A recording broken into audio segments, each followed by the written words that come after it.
6.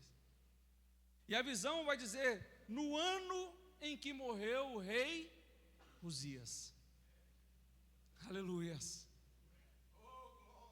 No ano em que todo o estrado, toda a plataforma sobre a qual a vida de Isaías estava estruturada foi retirado. No ano em que o símbolo da prosperidade de Israel foi abalado. No ano em que Deus resolveu castigar severamente um homem que ousou entrar de forma desobediente na casa do Senhor. Naquele ano, naquela mesma casa, o mesmo Deus vai se apresentar a Isaías. E quando Isaías vai olhar para dentro do templo, ele vai ver o Senhor assentado num alto e sublime trono. Aleluias. A visão é fantástica e vem dizer de pronto para Isaías e para todos nós: ei, Isaías, o trono de Judá está vazio, mas o trono do céu não. O Senhor continua assentado num alto e sublime trono. Os reis da terra vacilam, os reis da terra se ensoberbecem, tropeçam, caem, mas o Rei dos reis e Senhor dos senhores reina para sempre. Aleluias. A instabilidade da terra não fere a estabilidade do céu. A nossa instabilidade política não afeta a estabilidade do céu. Você não achará nenhum versículo bíblico dizendo que o trono de Deus está vazio. Deus jamais necessitou se ausentar do seu trono, porque todo o governo e controle está nas suas mãos. Deus reinava, Deus reina, Deus continuará reinando, porque Ele é o Rei dos reis e Senhor dos senhores, pelos séculos dos séculos. Por que isso é importante, Tiago? Preste atenção nisso. Porque as pessoas ao nosso redor falham, as pessoas nos decepcionam. Quando uma grande liderança cai, como foi o caso de Uzias, muitas pessoas se sentem decepcionadas. Quem lidera tem essa responsabilidade. A gente sabe que quem está à frente, a quem muito é dado, muito é cobrado. A gente sabe que às vezes quando você está puxando um serviço, você olha para trás, tem um monte de gente seguindo. E que você, se você cair, você derruba um monte de gente atrás de você. É ou não é, pastor? Isso pesa sobre a liderança. Não obstante a isso, nós sabemos que muitos grandes homens de Deus já caíram. O mês passado nos aborrecemos com o fato de um pastor muito conhecido no Brasil preso por pedofilia. E isso entristece o nosso coração. As lideranças podem vir a falhar. Os políticos, eu não vou nem entrar nesse assunto. Os amigos, os nossos pais. Mas o Senhor reina eternamente. Isso nos traz segurança. Isso nos traz estabilidade emocional, espiritual. Não importa a turbulência que você está passando. Se no seu trabalho você não sabe segunda-feira se você vai estar empregado ou não, como é que vai ser a próxima plantação, a gente não sabe se vai vir chuva, se não vai, a gente não sabe qual vai ser o próximo prefeito, os próximos vereadores, a gente não controla essas coisas, mas toda vez que você dobrar os seus joelhos, Deus vai estar lá no trono para receber a sua adoração. Aleluias. Isso nos traz muita segurança, muita estabilidade. E Deus estava dizendo para Isaías: ei, Isaías, eu permaneço aqui, no mesmo lugar. Eu não mudo. Aleluias. Eu não mudo. Aleluias. Deus se apresenta para Isaías dentro do templo. Isaías vê então ali serafins. Ele não fala a quantidade de serafins. A palavra serafim significa aquele que queima, aquele que arde, ou ser incandescente, ser afogueado, onde nós compreendemos que eram seres celestiais que estavam ali pegando fogo diante do trono de Deus. Aleluias. E ele os descreve tendo 6 asas. Com 2 eles tapavam os seus rostos, com 2 eles tapavam os seus pés, e as outras 2 restantes eles usavam para voar. Por quê? Porque na liturgia da adoração, do nosso relacionamento com Deus, a adoração e a reverência têm prioridade diante do trabalho. Eram 4 asas para adorar e para guardar reverência, e só 2 para trabalhar. Quer voar, crente? Tiago, eu quero ser aquele crente que tem um ministério que vai voar na presença do Senhor. Seja mais reverente. Vocês são fonte de... vocês não são, não. Desse jeito aí, pastor?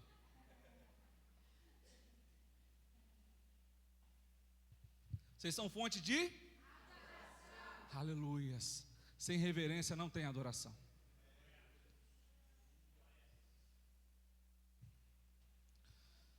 Eu sempre gosto de dar esse exemplo. Eu sou mineiro. Eu gosto muito de queijo, mas eu não gosto de jiló. Eu não gosto de jiló. Aí os irmãos já sabem que eu não gosto de jiló. Aí, vocês vão me convidar para almoçar amanhã. Um exemplo. Vou convidar o Tiago para almoçar lá em casa. Você vai fazer jiló, irmão? Você já sabe que eu não gosto. Né, Fran Jones? Se você já sabe que eu não gosto, eu já falei para você, e você vai lá e faz aquele soufflé de jiló. Eles falam que existe doce de jiló, pastor. Eu nunca vi. Aí faz aquele soufflé de jiló e me chama. Vocês acham que eu vou estar me sentindo honrado? Ou afrontado? Então por que a gente já sabe as coisas que Deus gosta? E já sabe as coisas que Deus não gosta? E a gente entra por essas portas e quer ficar de qualquer jeito. Eu não sei aqui, mas lá em Cariacica tem um povo, pastor, que vai para a igreja e fica mexendo no celular o tempo todo no culto. Lá tem um povo que fica mascando chiclete na hora da adoração. Eu fico orando, meu Deus, não deixa engasgar não. Vai dar um glória a Deus, engasga com aquele chiclete, vai dar trabalho para a gente ainda. Entenda que quando você participa da adoração, a reverência faz parte. Não é só o levantar das suas mãos, é a atenção que você está prestando. É a sua postura e compostura diante de um Deus que é santo, santo, santo.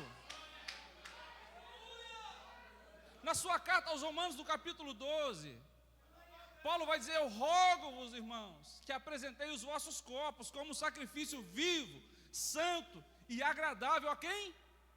Que é o vosso culto racional.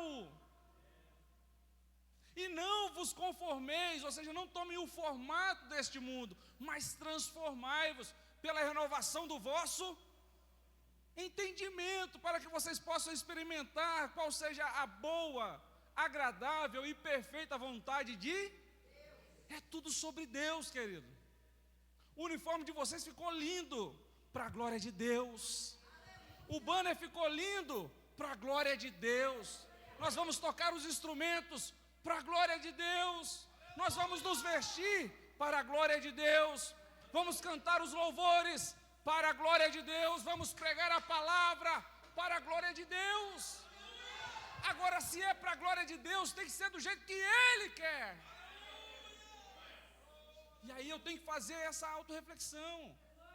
Será que eu estou me apresentando nos atos do Senhor, com o meu comportamento, com a minha roupa, com o meu jeito de ser, com a minha atenção, com a minha intenção, que agrada ao Senhor? Isaías me parece surpreendido com a visão da glória de Deus. Isaías não estava num lugar diferente. Isaías estava acostumado a ir ao templo. Isaías já era profeta. Deus já usava Isaías. Mas um dia, aleluias, Isaías foi surpreendido com a glória de Deus. E quando ele está envolto no meio daquela visão da glória do Senhor, os serafins estão cantando ao Senhor. Um hino que, como vocês muito bem cantaram aqui, ele não envelhece. É muito interessante quando nós observamos o relato bíblico, grandes avivamentos que houveram no Velho Testamento, retratações de adoração no livro do Apocalipse. Os hinos de adoração são muito simples. Na consagração do templo era louvai ao Senhor porque Ele é bom e a sua benignidade dura para sempre. Era essa a letra do hino. E a glória do Senhor encheu o templo. Aqui os serafins estão assistindo pela eternidade diante do Senhor e estão dizendo: Santo, Santo, Santo é o Senhor dos exércitos. Toda a terra está cheia da sua glória. Aleluias. É muito interessante porque quando nós ouvimos músicas muito simples, a gente tem a tendência de automaticamente começarmos a cantar. Sim ou não? Se nós começarmos a cantar uma música muito fácil aqui, instintivamente você vai abrir a sua boca e vai começar a cantar junto. Aí vai uma dica para o Ministério de Louvor. Quanto mais elaborado, mais difícil a música, mais difícil o povo cantar. É ou não é? Quanto mais simples, lembrando que elaboração não impressiona Deus. Se você quer impressionar a Deus, você vai falhar. Observe que diante do trono, seres que estão assistindo diante de Deus estão fazendo uma adoração muito simples. Muito simples. Santo, Santo, Santo é o Senhor dos exércitos. Isaías não consegue abrir a boca para adorar. Mesmo diante do trono, mesmo envolto à glória, Isaías não consegue abrir a boca para adorar. Por quê? Porque ele está impactado, não com a visão em si, mas com a santidade de Deus. Isaías se vê confrontado com a santidade do Senhor. A santidade é um dos maiores, se não o maior atributo de Deus. Preste atenção nisso. A Bíblia fala que Deus é amor. Você não verá na Bíblia dizendo que Deus é amor, amor, amor. Deus é justo, sim ou não, igreja? Mas você não verá na Bíblia escrito: Deus é justo, justo, justo. Deus se ira, Deus opera a justiça, Deus traz juízo. Mas somente quanto à santidade de Deus, diante do trono dele na eternidade, ele revela isso a Isaías e nos revela por meio de Isaías, é que um de seus atributos é enfatizado. Quando eu digo que Deus é santo, eu reconheço a santidade de Deus. Quando eu digo que Deus é santo, santo, eu enfatizo a santidade de Deus. Agora, quando eu digo que Deus é santo, santo, santo, eu estou dizendo que Deus é plenamente santo. Ele é essencialmente santo. E esse atributo da santidade de Deus, ele vai impactar todos os outros atributos. De modo que o amor de Deus é um amor santo, o juízo de Deus é um juízo santo, a ira de Deus é uma ira santa, e a igreja de Deus precisa ser um povo santo, e o profeta de Deus vai ser um profeta santo. Agora Isaías está impactado com a santidade de Deus, e ele não consegue adorar com os serafins.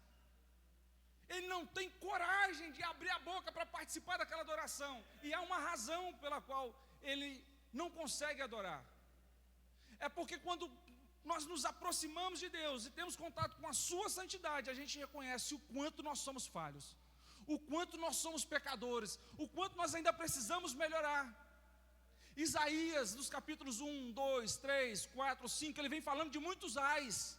Ai da nação, ai das mulheres, ai dos governantes, ai dos guerreiros, ai daquilo. Mas quando ele se confrontou com a glória de Deus, Isaías não conseguiu se lembrar mais do pecado do povo. Ele começou primeiro a se lembrar do pecado dele. E a primeira coisa que Isaías disse foi: ai de mim, porque eu vou perecer. Diante da santidade de Deus, a certeza que Isaías teve, irmãos, é que ele iria morrer. A única certeza que Isaías teve é que ele iria morrer. Ele falou: ai de mim, eu vou perecer, porque os meus lábios são impuros. Aleluias.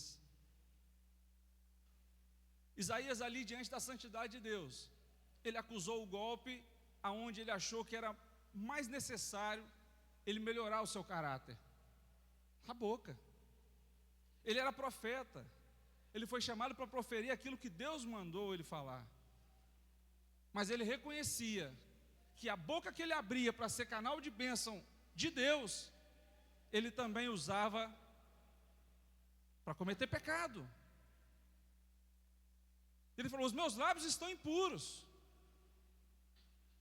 E só depois de reconhecer o seu próprio pecado, ele se lembra: eu não sou só um pecador, eu também habito no meio de homens de impuros lábios.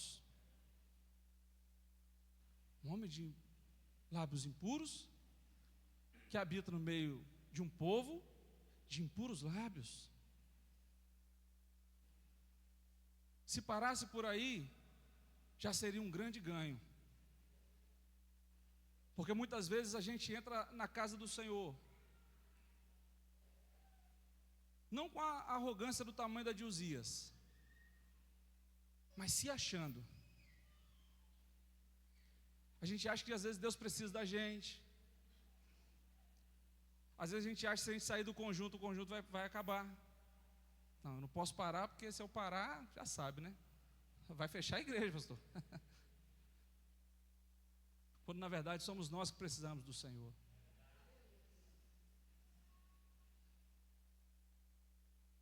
O Tiago, ele vai nos advertir acerca do uso da língua. E ele vai dizer que, sendo um membro tão pequeno, ele inflama o corpo todo. E aquele que consegue controlar a sua língua, ele é varão perfeito. Aleluias. Porque Deus não te chamou para falar mal de ninguém. Porque Deus não te chamou como acusador. Você sabia que a palavra Satanás significa acusador?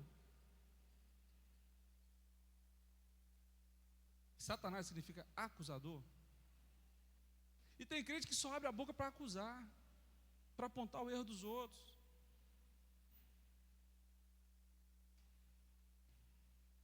Amém? Vocês estão comigo ainda? Amém. A santidade de Deus nos confronta, irmãos. Foram vocês que escolheram o tema, hein? Amém? Amém? A santidade de Deus nos confronta, porque você não foi chamado para abrir a sua boca para amaldiçoar.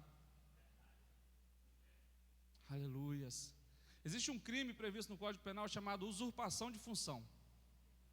Quando uma pessoa, ela quer exercer uma função pública e ela não tem competência para aquilo, às vezes ele já é um funcionário público ou não, e ele começa a exercer essa função desautorizado. O nome desse crime é usurpação de função pública. E tem pessoas que querem cometer usurpação de função de Satanás. Que Satanás é o acusador, a função dele é essa: é falar mal da gente, é nos acusar, é querer nos amaldiçoar.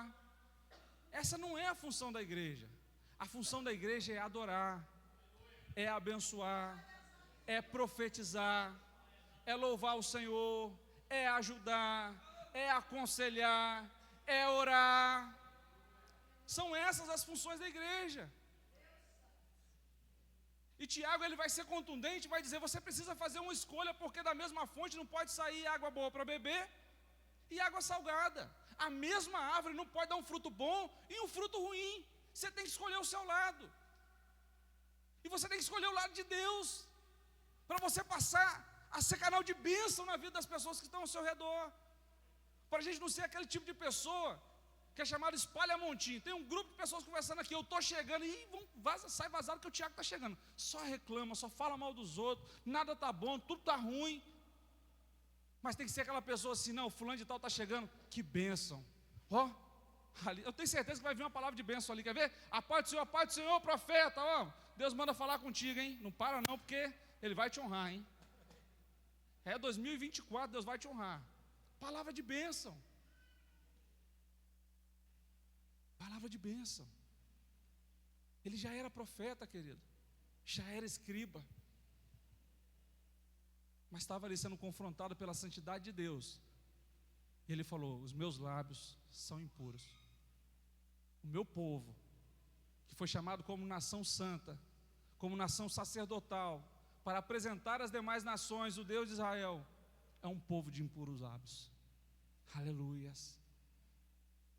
Diante disso, um serafim foi até o altar de holocausto, pegou ali com uma tenaz, que é um alicate, uma espécie de alicate, foi lá, pegou uma brasa que estava acesa, veio até a boca de Isaías e tocou a boca de Isaías, e falou com ele: olha, a sua iniquidade foi tirada, e o seu pecado foi perdoado. Aleluias. É claro que você que já leu, já estudou esse texto, já deve ter se questionado: como assim? Como que uma brasa vai tirar a iniquidade e vai perdoar pecado? Como é que é isso? Na verdade, querido, dentro da estrutura do templo ali estava o altar, onde era queimado o animal que foi morto para o sacrifício do pecado. Então era um tablado alto, em que o sacerdote vinha, degolava o animal, e o sangue desse animal, além de molhar ali todo o altar, era aspergido em algumas cerimônias sobre as próprias pessoas que estavam ali participando. Era do sangue desse animal que o sacerdote também colocava ali uma gota de sangue na sua orelha direita, na ponta do pé direito, no polegar direito, dentro da cerimônia. E após isso, quando era necessário o holocausto, o que é o holocausto? É a queima do sacrifício. Sobre esse mesmo altar, aquele fogo que eles diziam que o fogo arderá continuamente sobre o altar e não se apagará, é esse altar, que tinha um fogo que ficava ali queimando 24 horas por dia. E uma das responsabilidades dos sacerdotes era manter aquele altar aceso, trazendo lenha adequada, para que aquele altar continuamente estivesse aceso.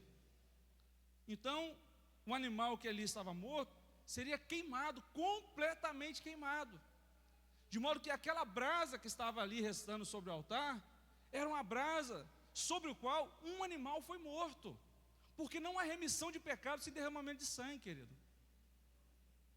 Não há não há perdão de pecado sem derramamento de sangue. Não tem como. Desde a antiguidade Deus já estabeleceu isso. A alma que pecar, essa morrerá. O que Deus fez por meio de Moisés foi estabelecer um sistema de sacrifício em que havia uma substituição da pessoa do pecador por um animal que iria morrer no seu lugar. Contudo, sabemos que esse sacrifício não era capaz de libertar o homem do pecado, mas cobria aquele pecado diante de Deus. Funcionava como um cheque predatado. Quem aqui lembra do cheque? Eu sou velho. Eu cheguei a usar cheque, eu confesso. Quantos mais se lembram do cheque? O cheque predatado é uma coisa que só existe no Brasil, não sei se vocês sabem disso. Nos outros países isso nunca existiu. Que é o quê? Eu vou emitir um cheque aqui para você. Como é que é o seu nome, varão? Isso. Mateus. Eu vou dar um cheque para o Mateus de 5 mil reais. Só que, dentro da lei, o Mateus pode ir lá amanhã, no caso segunda-feira, né? Quando abrir o banco, ir lá e depositar o cheque. Mas eu coloco uma data lá para frente. Lá para 31 de dezembro de 2024. O Mateus pode pegar aquele cheque ali, ir no banco e descontar do mesmo jeito, irmão. Sim ou não? É um acordo entre nós. Não adianta cruzar o cheque não, tá? Isso não cola. É um acordo entre nós, de que ele só vai depositar aquele cheque em 31 de dezembro de 2024. Amém? Só que digamos que eu dei esse cheque para o Mateus, porque eu estou comprando o teclado dele que está ali. Eu vou poder levar o teclado só dia 31 de dezembro? Não. Eu já posso levar o teclado agora. Eu dei o cheque na mão dele, ele só vai poder descontar lá na frente, mas eu já pego o teclado e levo embora. Quantos entenderam? Assim funcionava o sacrifício no Velho Testamento. O sacerdote ia lá, a pessoa ia no sacerdote e levava um animal. aquele animal funcionava como um cheque predatado. A pessoa levava embora o perdão do pecado, mas o cheque só foi debitado na cruz do Calvário. Amém? O altar que Isaías vê na manifestação da glória de Deus simboliza não só o altar físico do templo, mas o altar que aponta para o Calvário. Porque João Batista foi quem apontou para Jesus e disse assim: eis o Cordeiro de Deus, que faz o quê? Que tira o pecado do mundo. Por isso que o serafim, quando toca em Isaías, fala para ele assim: olha, a sua iniquidade foi retirada, e o seu pecado foi perdoado. Isso é a graça de Deus. Agora eu te pergunto, o que Isaías fez para ser perdoado? Eu ousaria dizer, o que Isaías fez para ser perdoado? Nada. Não há mérito em nós, irmãos. Não há nada que nós pudéssemos fazer. Por isso que Deus fez por nós. E nisso consiste a graça de Deus, em que, sendo pecadores, sendo falhos, habitando no meio de uma sociedade corrupta, o Senhor Jesus Cristo a seu tempo morreu por nós, derramou o seu sangue puro, para que todo aquele que nele crê não pereça, mas tenha vida eterna. Aleluias! Nós não conseguiríamos, nós não acessaríamos, nós não conseguiríamos nunca fazer alguma coisa que conseguisse nos justificar diante de Deus, mas a graça de Deus, por meio de seu Filho amado Jesus Cristo, vem até nós, aleluia, e nos alcança, e nos liberta, e nos perdoa. E agora Isaías está capacitado pela graça para se pronunciar diante do trono de Deus, aleluias. Oh, aleluias. Santo, santo, santo é o Senhor dos exércitos. É pela graça, querido. É pela graça. Foi a graça do nosso Senhor Jesus Cristo. É favor imerecido. Ninguém pode bater no peito e falar: eu conquistei. Não, Jesus nos conquistou. Aleluias. Porque Ele te ama. E da mesma forma que o governo de Deus é um governo inalterado, do mesmo jeito que Ele reina pelos séculos dos séculos, o amor dEle é um dos seus atributos infindáveis. O amor dEle não muda. Eu sempre tenho dito isso às pessoas: Deus não te ama mais porque você é crente ou não crente. Deus não te ama mais porque você faz parte do conjunto, não. Deus não tem filhos preferidos. Deus tem filhos íntimos. Nada vai mudar o amor de Deus por nós. É uma relação de segurança. É uma relação em que não tem quando aquelas pessoas assim. Tem algumas pessoas que lidam com a gente que você sabe que você precisa estar sempre agradando, senão ela vai se afastar de você. Não tem aquela pessoa que sempre você tem um jeito que ela é sistemática. Dependendo do que você faz ou fala ou deixa de fazer, ela fica bicuda e se afasta. Então, Deus não é assim. Deus te ama. O dia que você pecar, o amor de Deus vai continuar da mesma forma por você. O dia que você entrar por essas portas e adorar, Deus continua te amando do mesmo jeito, porque Ele é seu Pai. O amor dEle não muda. Aleluias. Jesus, entenda, Ele é o Cordeiro antes da fundação do mundo. Antes de você nascer, Jesus já te conhecia e já te amava do jeitinho que você é. É claro que Ele quer que você melhore. É claro que Ele quer que você tenha cada dia mais comunhão com Ele. Mas Ele já te ama. Às vezes somos rejeitados em tantas situações.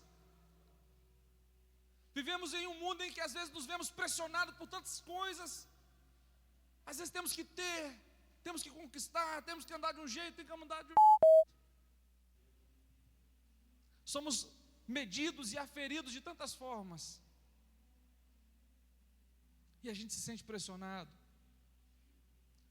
Quantas vezes entramos e saímos de alguns locais e nos sentimos até mesmo rejeitados. Quantas vezes pessoas que nós conhecemos e que às vezes a gente acha que são nossos amigos, passa por nós e nem olha na nossa cara, não faz questão da gente. Mas Deus é santo, santo, santo. Ele faz tanta questão de você, que aqui em Itarana, no Espírito Santo, no Brasil, Ele te formou. Ele preparou esse ambiente. Talvez a desculpa de ser feito esse congresso aqui, pastor, é só para que alguém viesse aqui para ouvir. Deus te ama e Ele te trouxe aqui para te dizer isso, com todas as letras. Ele te ama. Aleluias. Desfrute do amor de Deus. Desfrute da graça de Deus. Quantos podem adorar o Senhor?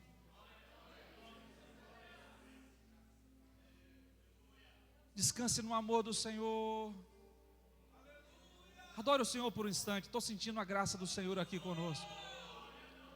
Aramanda, aramanda, candaré.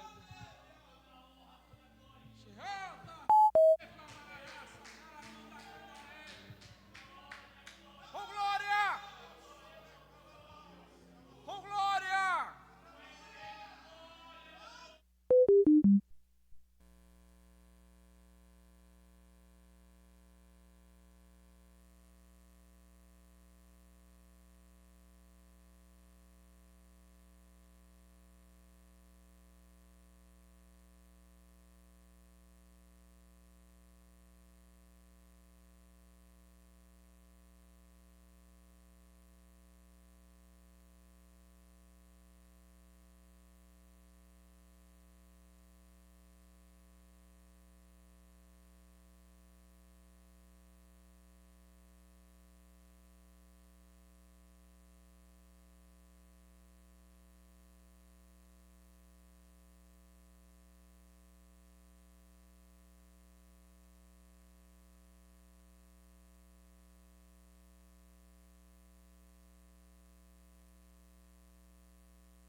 Deus pousa aqui e dizer: eis-me aqui!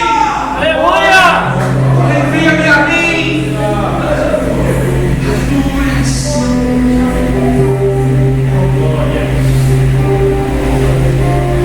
A gente não pode ficar preso a estereótipos e achar que certos formatos de pessoas, do jeito que ele anda, do jeito que ele faz, o tempo todo, quer dizer que ele tem ou não Deus na vida dele. Existem algumas características da pessoa que tem Deus na vida. Primeiro, ele não é arrogante, ele é humilde. Porque Deus resiste ao soberbo, mas na graça ao humilde. Outra característica daquele que foi salvo: ele quer salvar a gente. Ele sabe onde ele veio, ele sabe onde ele passou, e ele sabe que ele precisa buscar mais pessoas. E Deus está te perguntando: a quem irei? Quem há de ir por nós? Isaías se lançou diante de Deus, desde que Deus respondeu: então vai. Então vai. E fala isso ao povo. Deus começa a descortinar, e Isaías vai ter um ministério fantástico. Se coloca sobre o teu pé essa noite. Eu não tenho um ministério de louvor, não. Louvor que tem Eis-me aqui. Eu acho que ficou um sol para trás, não foi? Ficou um sol para trás?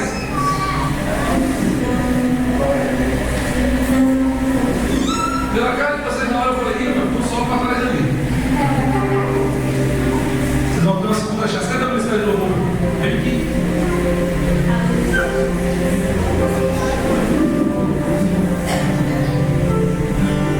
Vamos sentar esse com ousadia.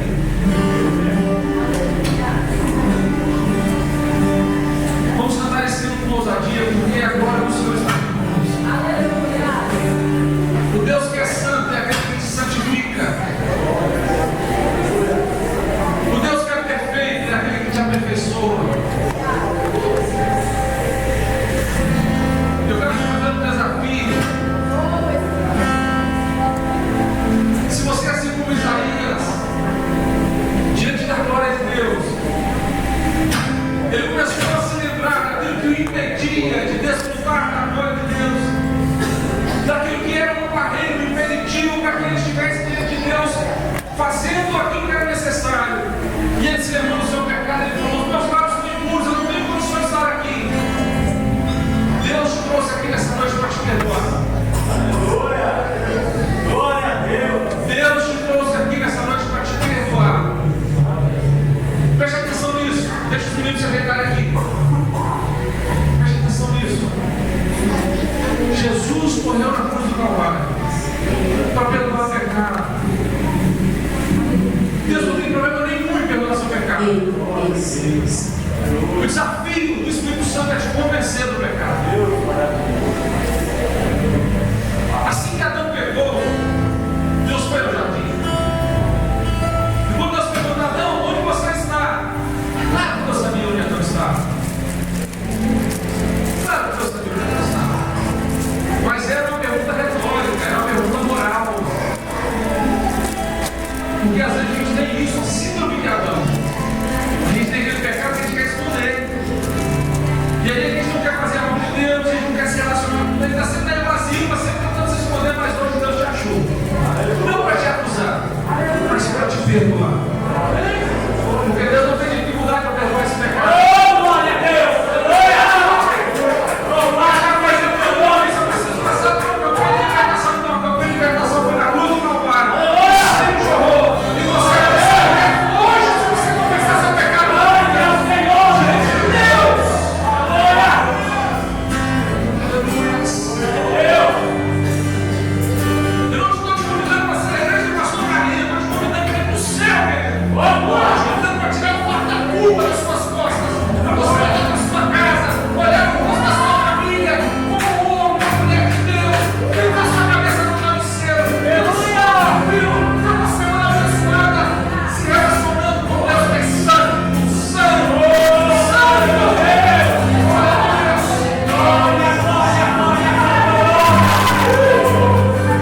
Mas Deus também é juiz.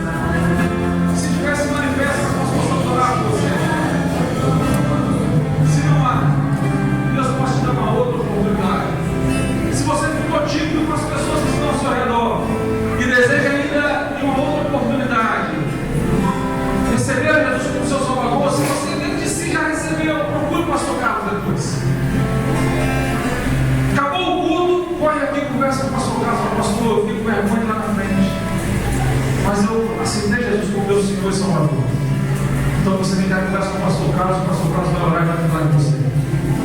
Os irmãos podem tomar assento nessa noite. Eu quero agradecer a oportunidade, agradecer a atenção, a paciência dos irmãos, passando um pouco do horário. Mas eu creio que o Senhor nos abençoe. Deus possa cuidar de cada um dos irmãos em nome de Jesus.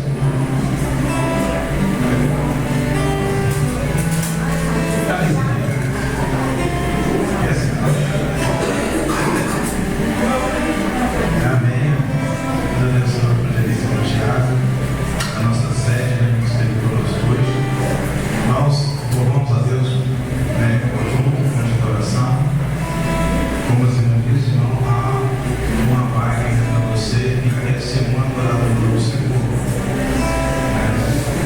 Irmãos, amanhã na escola bíblica dominical,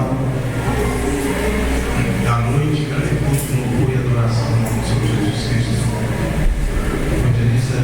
No diálogo do pastor Daniel, estive conversando com ele ontem, acerca da construção, nós estávamos no ajuntamento, vamos cumprir agora a igreja, e ele ficou de vir aqui, irmão, dia 10, ele vai vir aqui, vai ser um sábado, vamos fazer um culto de meio, vamos tratar do assunto da obra, e ele está aqui junto, vai trazer a palavra, e ensinamento, e também vamos tratar acerca da construção do consórcio. Ele já anota na sua agenda agora. Passa no sábado que vem agora no outro, viu? Sábado que vem agora é a festival de celebração na sede, Aí no outro seria o nosso culto no próximo sábado. Mas eu deixei para 15 dias, porque aí sábado que vem nós temos que ir para a sede. Amém? Vamos ficar de pé então, agradecer ao Senhor por esse trabalho maravilhoso. Tiago possa ter uma boa viagem de volta. O lanche é por conta do braço, viu? Quem chama paga, é despesa por conta dele. Leda, Jaquedane, Dani, dá uns pulos aí com o pregador aí, Graça? E o tesoureiro também, ele também me afasta, então denunciou, vamos cuidar. Estenda a tua mão para cá, irmãos. Quero agradecer a nossa missionária que ministrou aqui, nossa cantora ali, Alita, Deus abençoe a nossa vida, seu esposo. Em nome de Jesus, obrigado pela presença, nossos visitantes. Volte mais vezes em nome de Jesus. Pastor Edgar, da bênção apostólica, em nome de Jesus.